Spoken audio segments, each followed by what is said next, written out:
Okay. Root it. So I really simply wanted to read through some of the book with y'all and talk through how I'm thinking about it, how I'm processing it, and how I'm linking it and connecting it to the work that we're doing through the exhibit, The Artist's Way Home. I've already shared that I feel like it's so appropriate and so perfect, and that I was so profoundly impacted. Sorry, I need to put my phone on D&D while we read. I was so profoundly impacted by it that I reached out to the author, and she's going to be a part of our fireside chat on the opening night of our art exhibit, and I'm really, really excited for it. But I thought it'd be cool while we prepare and wait for the exhibit that we talk through some of it, so that for the folks that are coming, you can already be informed and maybe grab your own copy and be reading along with us. And for the folks who won't be able to join us, maybe you could submit questions, or you could just be a part of the conversation virtually or remotely. So I'm actually gonna start. Yesterday when I was doing this, I started from chapter 13 because it's a really, really good chapter. But I think it's good to, let's start at the beginning. So I'm going to chapter 1, which incidentally is called In the Beginning, which I love. All the chapter titles are just so good, and they all start with epigraphs or quotes. So you have what other scholars that she's in conversation with and she's researching have said on the topic that will be addressed in the chapter, which I think is really cool. So I'm just going to read a little bit of it with you, and then we can talk through it. And I'll share some of the questions that it brings up for me. It's only 20 pages. Like, it's really not a long chapter. So let's get into it. In the beginning, let me start this properly. Chapter 1, In the Beginning. When I close my eyes, I imagine a world where Black people are joyful and the earth is safer and thriving. That's from Leah Thomas. Mother Earth is not a resource. She is an heirloom. David Apina, Yurok tribe. In the beginning, there was the land, and the land was no one's because the land was everyone's, an extension of us. The land was living, taking as much as she gave. She spoke to us, and we helped to cherish and cultivate her. She listened, held, and fed us. And when other living things died, the land took them in. She let the dead help us keep on living and learning, evolving, and teaching. In the beginning, generational wealth was the planet and all that she bears. Surplus was an opportunity to lead a happier, healthier life. Everyone had access to the same air, water, and right to housing. That is not to say that certain tribes and communities didn't succumb to greed, but that capitalism was not the normative social order. Before outsiders tried to outsmart the land, whose wisdom and memory reached further back than theirs, the people learned from and tended the land in a loving exchange. In the beginning, the Americas were just as populated as any other continent. However, the people were far less extractive in their relationship to the land. The first Europeans to cross the Atlantic did not find wilderness. Rather, the eastern coastline of what we now call the United States of America was lined with indigenous-designed irrigation systems, rivaling Venice and terraced fields a la Vietnam. Though home to different seeds, pastures fed herds of bison, which in turn fed the tribes who sustainably hunted them. The coast of North Carolina made for great fishing, and the thin forested barrier islands, now known as the Outer Banks, sustain a biodiversity we can only imagine now. What I will say, especially the first time I read this, what resonates so deeply for me and what challenges me in my thinking is that I've already embraced for a long time the idea that Christopher Columbus did not discover the Americas, right? He didn't discover anything. There were people here.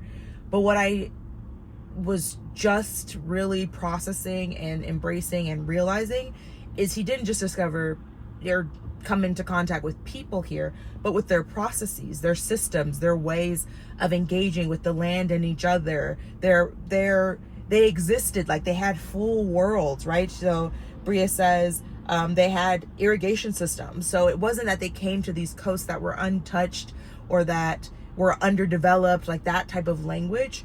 But they just were designed in such a way that aligned with and was in right relationship with the land, that to certain eyes, they probably weren't actually legible. And legibility is such an important thing when we talk about how the state, how we're perceived, how the state sees us and forces us into a kind of packaged, readable form. So if you're not readable by the state or those with power or the government, whoever it may be, then you don't exist. It's not real. You're invisible within the social world. And so I think about how our telling of the history of indigenous people and how they operated in the Americas really treats their processes, their traditions, their ways of interacting with the earth as invisible and as this untouched terrain that we can then put our systems on and our processes. And that's exactly what happened.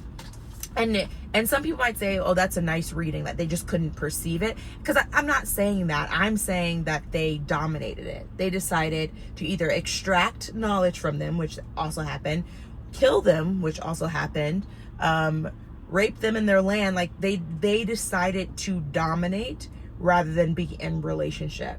And they exploited and they've destroyed the coast of North Carolina, which you referenced. They've destroyed these communities, tribal communities, indigenous people. They've ruined all of it.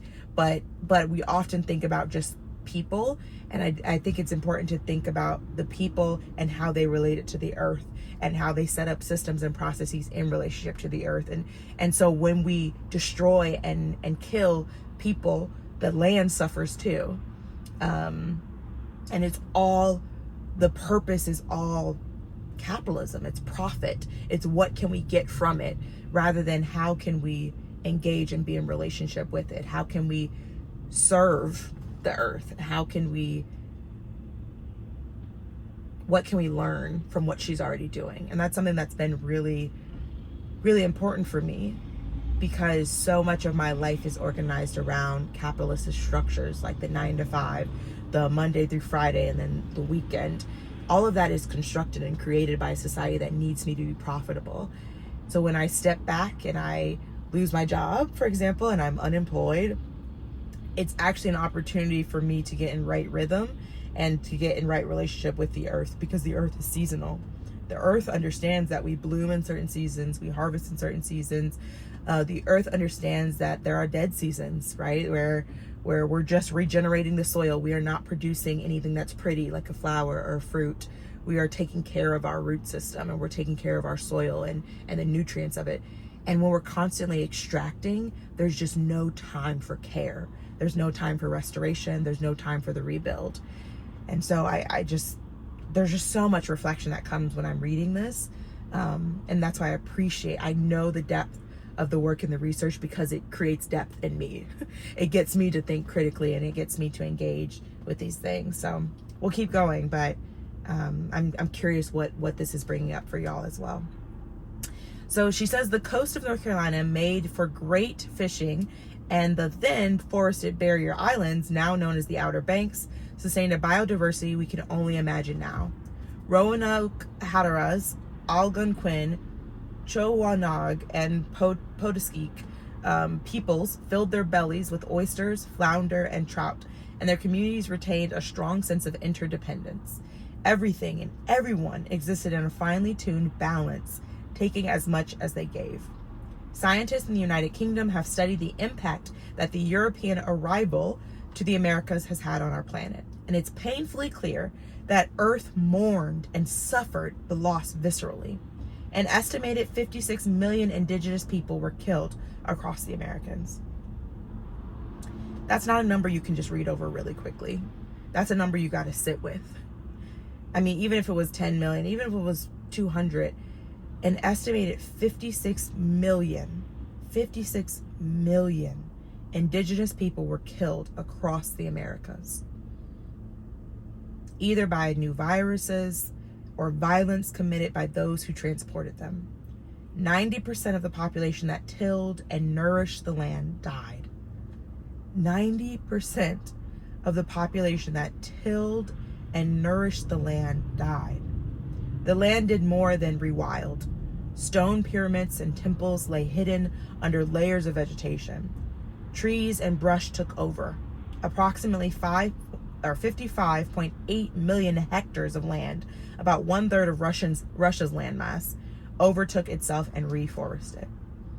The last time Earth went through a period of cooling, in contrast to the global warming we're currently experiencing, was in the 16th and 17th centuries, when the decimation of indigenous peoples led to a drastic drop in CO2 levels.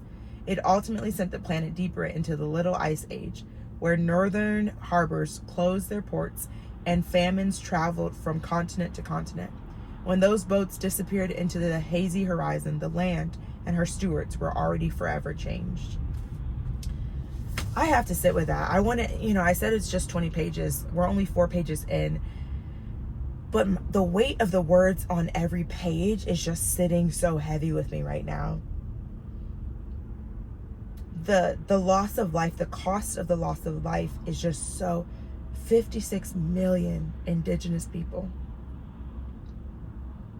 killed. That's genocide, y'all.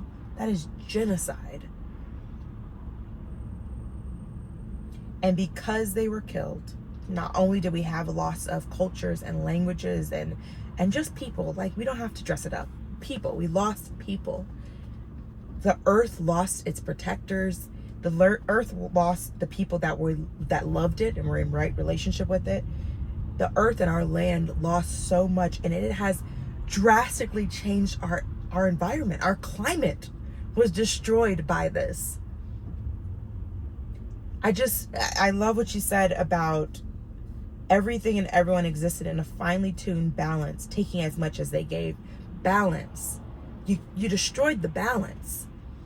And what that means is that the land can no longer regenerate and operate how it should. It actually takes over. It reforests.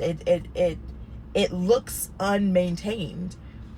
Invasive species take over. Like, we lose animal life. Like, so many things happen when you remove the group of people that actually cared and had a connection to the land.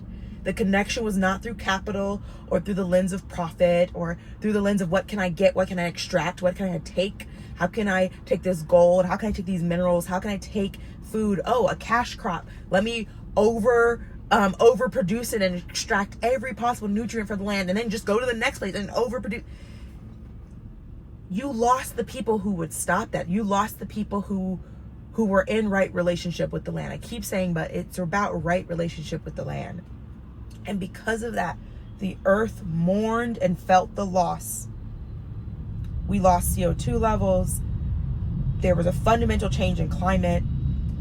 So much happened because of the greed, because of the hatred, because of the racism of these people. And I'm just stuck there. That's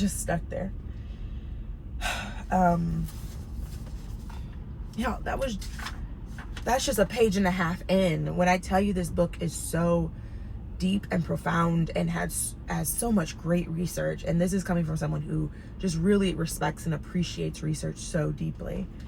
I'll continue for a little bit. I don't know how far we'll get, but the modern concept of private property went against everything Black and indigenous people knew about life. Private property, right? Like, we just kind of accept these concepts of like private property and what that means, but it went against everything Black and indigenous people knew about life.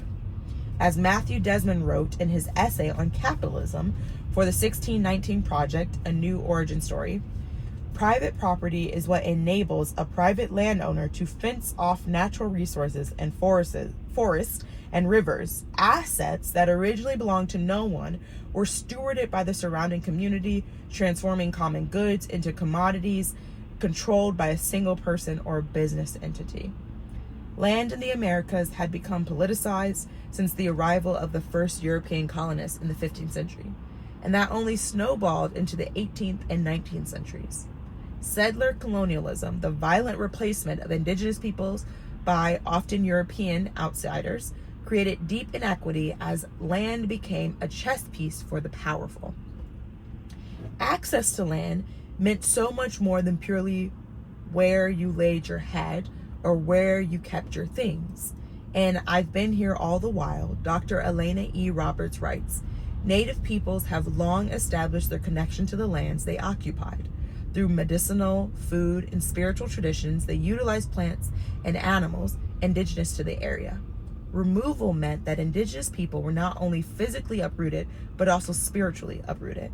And when it came to Black people, Desmond continues reminding us that slavery then required the magic of property. Slavery required the magic of property.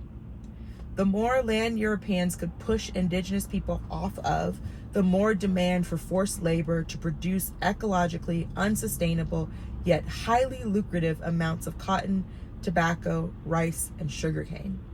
Men with alabaster skin and bleached worldviews wanted a monopoly on life itself. They literally and figuratively lassoed their surroundings into submission.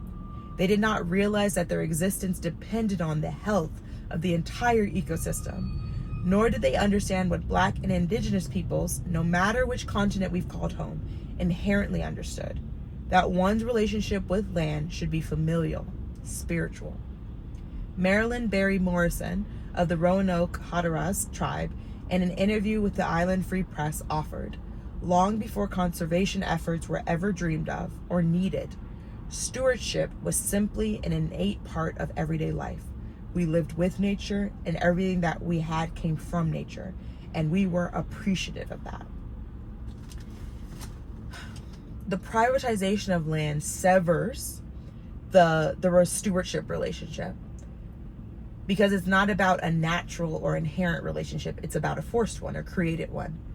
It's about claiming and owning, securing your land and the assets thereon, rather than understanding that you own nothing, that the land is there freely, and that we can be in relationship with the land that isn't transactional. I don't want to keep reading because I think you should buy the book. You should really, really buy the book.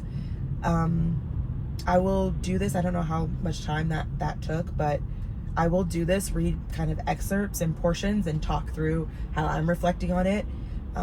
One thing that gets missed in the conversation around literacy rates is that it's not just about understanding the words on the page, but about engaging with the words on the page. So ask questions, be curious about connections across multiple resources that you've seen.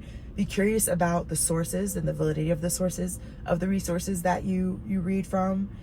She's citing so many incredible people. So I actually I've read Matthew Desmond's really popular book called called Eviction, which is about poverty in America, but I haven't read his essay on capitalism, so I'm going to read that so you can jump to other things. She referenced Dr. Elena E. Roberts, so I can tap into that.